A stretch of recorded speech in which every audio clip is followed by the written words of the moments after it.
Let's go! Wahoo! You mean let's go? Let's go! Wahoo! That's a good Chris Pratt impression. So yeah, we're here to talk about the Super Mario Galaxy movie. I keep wanting to call it the Super Mario Bros. Galaxy movie, but it's just the Super Mario Galaxy movie. Is that what it's called? It was pretty confusing, actually. Yes. So it's not Super Mario Bros. 2, it's the Super Mario Galaxy movie. Full spoilers on that today. Now let's break this down right away here. Is it Super? No. Is it a Mario movie? Yes it is. Is it a Galaxy movie? Well, we saw a lot of planets, so I guess so. Is it a movie? Sure, we will call it a movie. So it's got like 3 out of 4. It can't be sued for false advertising as far as I'm concerned.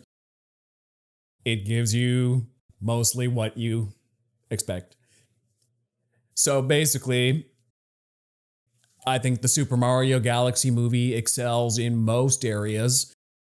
Maybe that's controversial to say by some reviews on the internet, but falls flat with its story and screenplay. That's not controversial. That is a commonly held opinion. That's fair. You want to talk about the good parts or the bad parts? The good parts or the bad parts? The good parts. Star Fox. They put Star Fox in. I'm just setting the timer for your Star Fox rant. Yeah. He confirmed that they're boots, that he does have legs. That's a thing. A lot of people think that Star Fox and crew had amputated legs or something. Wow. But they're just cool space boots, and he made it very clear. They just stick the torso in the R wing. Well, no, it's like knees down. I don't remember why. It's just interesting. I love how the entire animation style changes for the Fox McCloud backstory, where it's suddenly 2D animation and it looks like an anime heightened style. It has to. It's only fitting. Yeah. And I really know nothing about Star Fox. That's more your area of expertise. All I know about Star Fox is that he's a fox and he has friends and he flies a ship and he does barrel rolls. Yeah. And I got what I expected out of Star Fox. And then Luigi, do a barrel roll! Like, yes, Luigi, I concur. They even popped a clip from like Star Fox 64 of Slippy. Oh, yeah. There was they showed the crew in like the anime style for like 0.5 of a second. And then there was another point later that had like literally the Star Fox 64 Slippy was there on screen. I was like, wow. So earlier you and I were talking about how you think that the fact that they made these designs might imply we're getting a Star Fox movie, or perhaps further appearances in the Nintendo Cinematic Universe, not TM yet. Yes, Star Fox is very crucial to, I mean, if they're gonna follow some of the story of Smash Brothers, which I'm sure they're leading up to. Probably. It seems pretty obvious that they're leading to something with a other franchise inclusion here. Yeah. But it seems to me like they're pulling more of a Batman v Superman thing where instead of building to it organically, you're just gonna stuff Star Fox in here in the sequel and be like, hey. Just keep stuffing stuff in. Yep. Like in the third one, we're going to get Legend of Zelda for some reason. Why?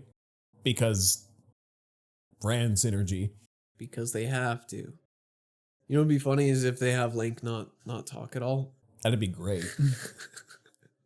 That would be amazing. That'd be perfect. He's just that weird green kid who doesn't talk. And he has the, this is part of the thing. I'm not a massive Nintendo fan. I'm roughly familiar with all the characters, but is it Navi?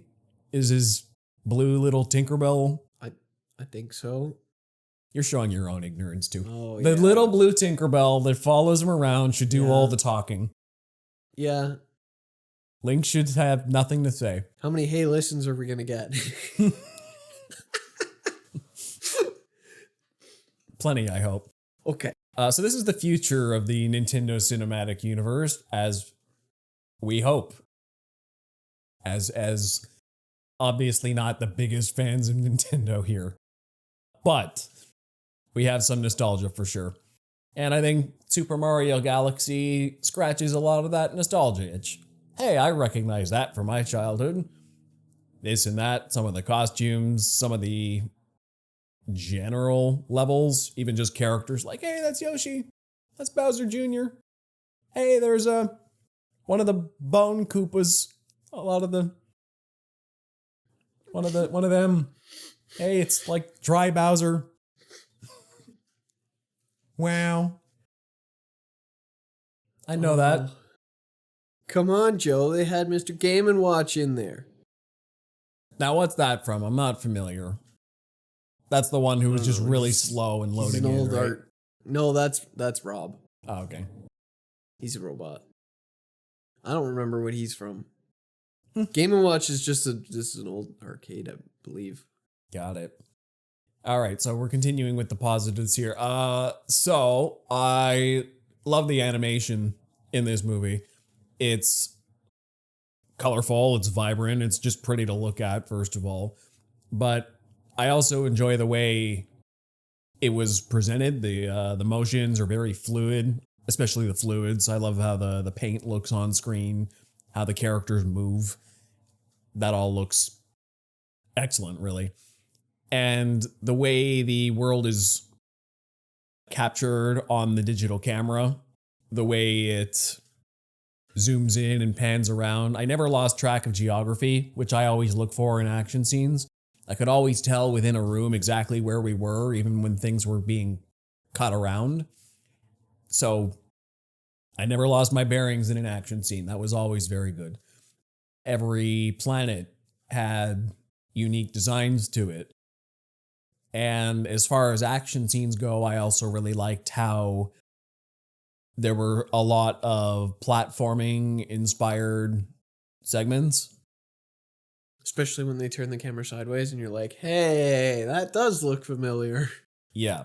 Every action scene basically had some platforming inspired design choices in it. I think of the gambling planet specifically, where Peach and Toad are just jumping on they're jumping on platforms to get to different areas in the sky and running up alongside the buildings. It felt very akin to classic Mario games. And then, of course, we got the 2D side scroller on Bowser Jr.'s screen. That was cool. Yeah. From his perspective, it just looks like old NES Mario. SNES? I don't remember. Once again, showing I'm not as big a fan of Nintendo. I mean, considering the level, I would say it's NES, but it didn't necessarily look the part, I guess. I don't know. Maybe it's not.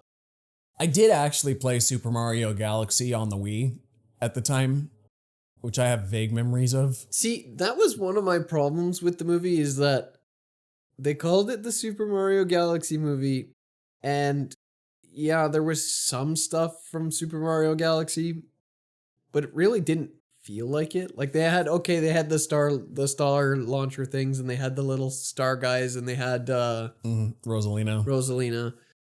So they had elements from it, but it didn't really feel like Super Mario Galaxy to me. It felt like the loosest form of an adaptation. Yeah. We stole the iconography. Yeah. And that's about it. Like the first movie did really good with what it did. You know, it's like, okay, we're doing whatever they were doing. It was very clear. Okay, we're doing Mario Brothers. Okay, we're doing Mario Kart. It was pretty clear. Like it felt like they took a lot of the elements and did the best they could to make it into a movie. This movie felt like, okay, they started strong. They ended pretty good.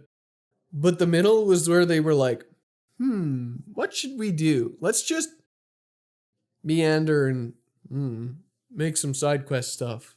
It felt straightforward to a fault. It's, okay, Princess Rosalina is captured.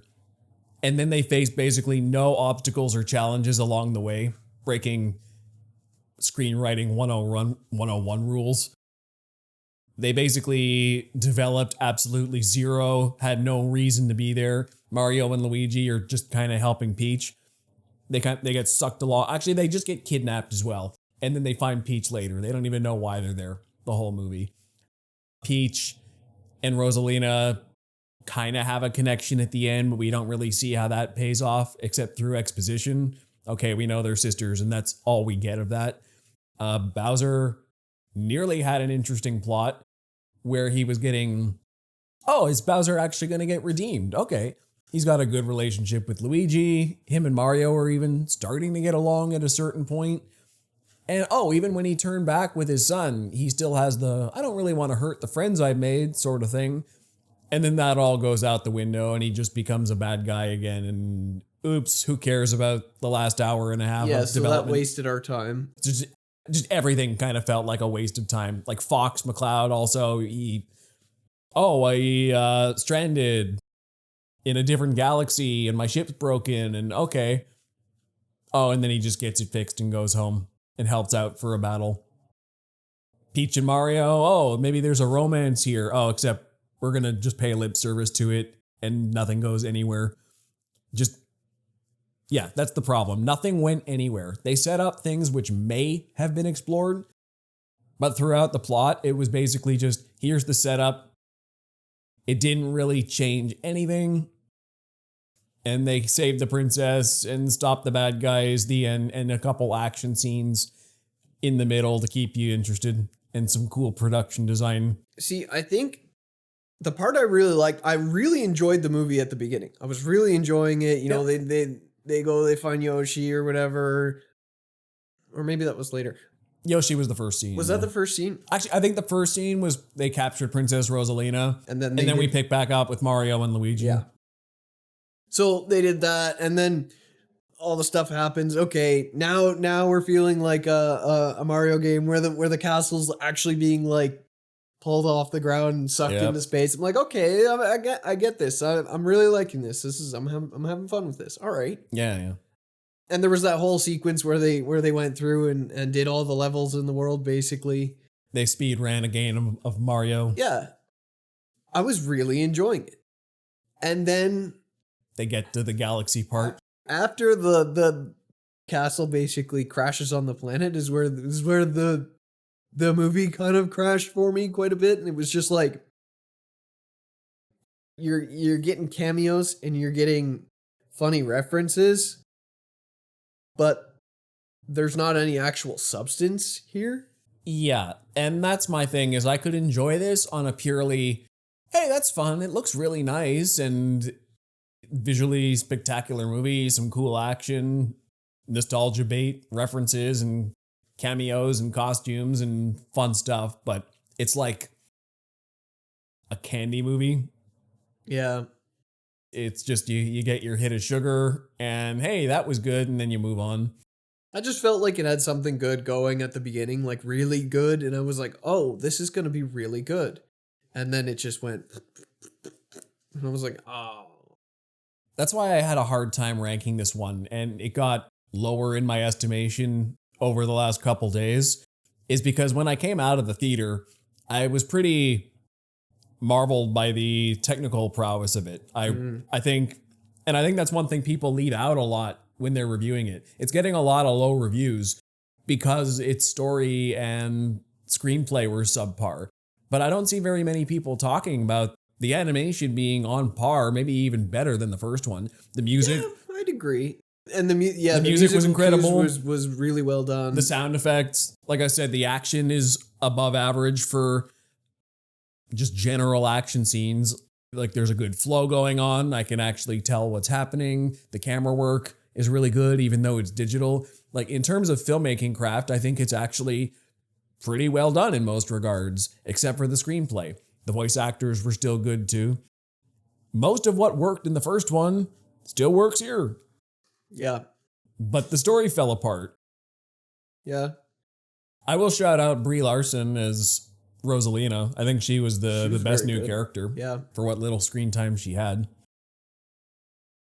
Apparently she's a very big Super Mario Galaxy fan. I did not know that. Yeah. Yeah, I've seen some interviews with her. She just raves about it.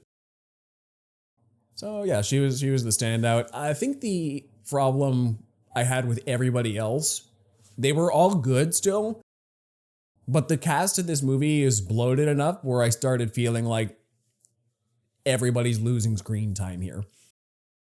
Like, can you think of any standout moments from Keegan-Michael Key's Toad? Like, okay, he ran after that guy with his backpack. That's the only thing I can think of. Okay, but Toad basically took a backseat. Princess Peach, yeah, she was pretty prominent, but I still feel like Anya Taylor-Joy barely got any lines.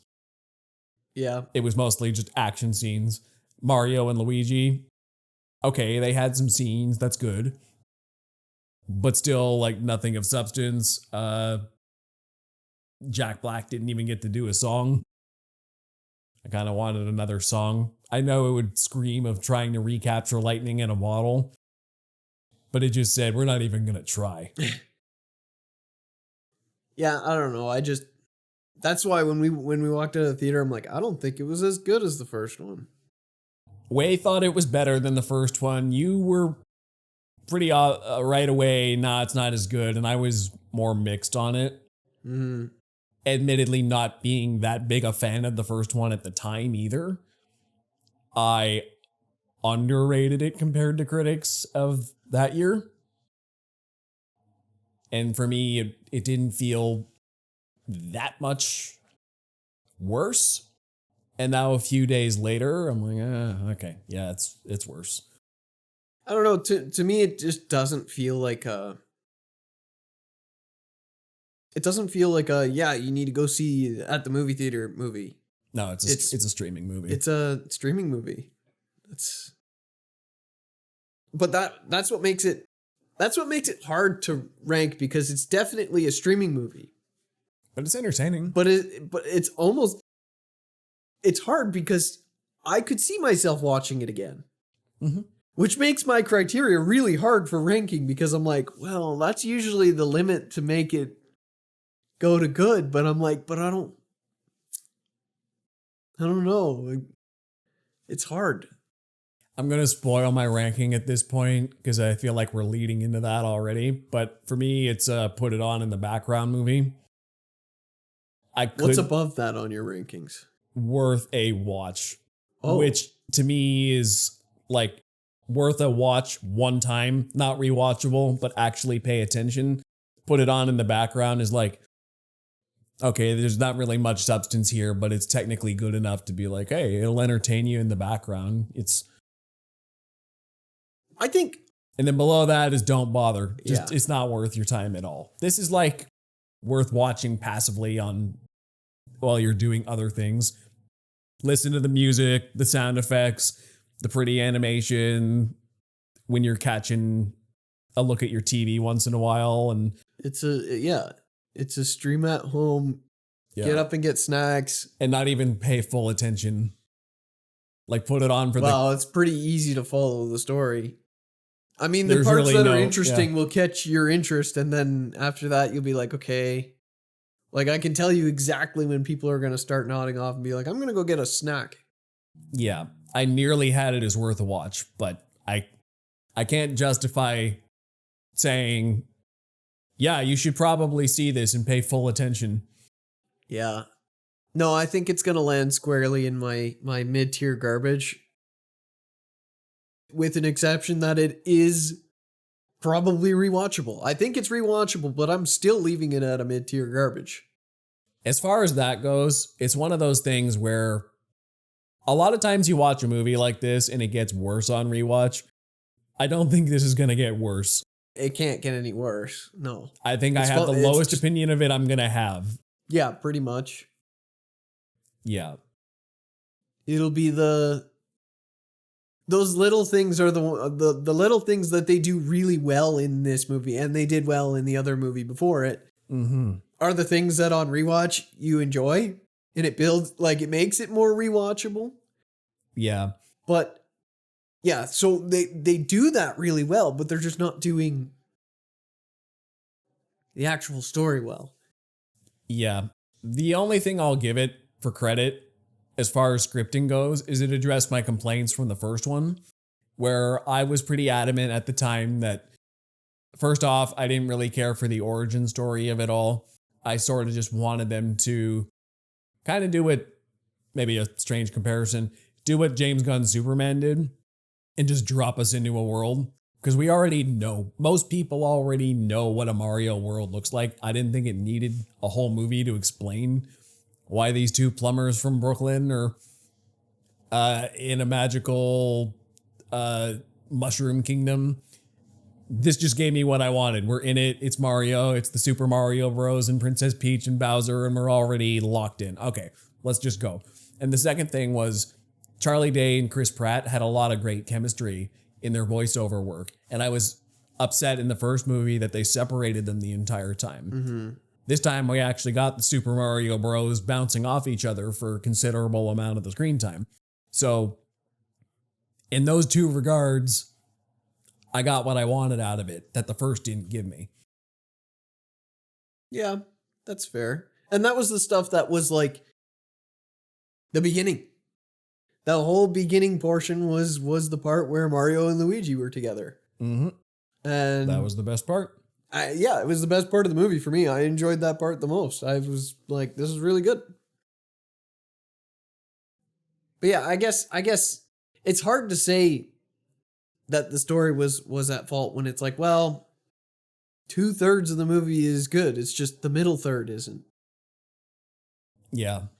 Like you could almost take the middle third out and just go and stick them together and you wouldn't notice. It'd be a very It'd quick, be short film. Yeah, it'd be short. It'd be like an hour long. Yeah. How long was it? An hour and a half? Yeah, about that. Yeah, I think there was a good half hour that they could have just cut right out of the movie and stuck it together, and you'd have a quick hour movie. 98 minutes. 98 minutes. Yeah, it's too long. For what they gave us story-wise, it's too long. Yeah. Just nothing happened. There's no resolution. That was worth the time. I think they were... I want to talk about themes like I usually do, but there's just so little to unpack here. Like, I saw, okay, they're trying to do like a family theme, maybe. I'm like, is the theme family trumps redemption? Because Bowser was doing totally fine until his son gave him attention and then he was like, nah, I'm a bad guy. I'll be a bad guy for my family. Like, great message. Okay. Family gave them all strength. I see that. Mario and Luigi, Peach and Rosalina, Bowser and Bowser Jr. They all seem to be at their apex when they were with their family. Brothers, sisters, sons, fathers. Seemed to be a theme. There were a lot of pairings. Fox separated from his work family, trying to get back to them. I pulled that out. And see, I'm stretching too because it's barely in there. It's barely there. It's barely there, but I'm trying to give it some credit. I'm trying to think if there was anything else. Not really. It's a very loose thing about family and strength, like family giving you strength and maybe some redemption and like a failure to be redeemed and maybe some kind of like half-assed resource management thing because they were going to like suck Rosalina's star life force out to power a evil planet destroying planet. I'm like, is this an environmentalist message in the third act just slapped in randomly? Maybe. They're using her star power as a resource. I don't know. I'm grasping at straws here. I was thinking there's something about hard work not paying off. Like Mario and Luigi are working really, really hard to keep up with the Mushroom Kingdom. Whew. Oh, we're done. They're not done. Their hard work doesn't pay off. Toad wrote an entire novel and did this whole chase just to get it. And then when he got it, the guy told him it sucked. Bowser did all his hard work trying to Redeem change himself. It didn't work out. It didn't pay off. What was the other one? Yoshi explored all of New York just to get Kicked out. running back into the sewers. There's a lot of hard work and effort put into things that just end in failure. There's a bit of a cynical bitterness in there. Even Bowser Jr. Yep. Trying to build this whole planet. Everybody who worked hard at something failed. So bad guys can't be redeemed. You try and you fail, and the important lesson is don't try, according to Homer Simpson. That's the message. That's what I got out of this movie. So that's what I got. Try. Don't try. Yeah, so that's what I get out of the Super Mario Bros. Movie.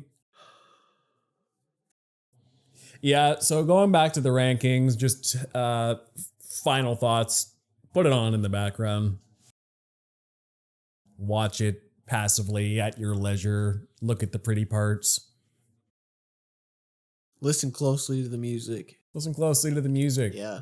And like admire the crazy detailed texture work on the puppets. Yeah. And stuff like that. No, they look good. Yeah. Everything looks good, so it's a mildly entertaining movie, but and you're Roman Emperor with it. Yeah, I'm giving it the mid-tier garbage. Okay. So that's the Super Mario Galaxy movie. I assume they'll make a bazillion of these things. It's making a lot of money. So there'll probably be another one. I think after this one, I feel like I will go see the Star Fox movie when it comes out.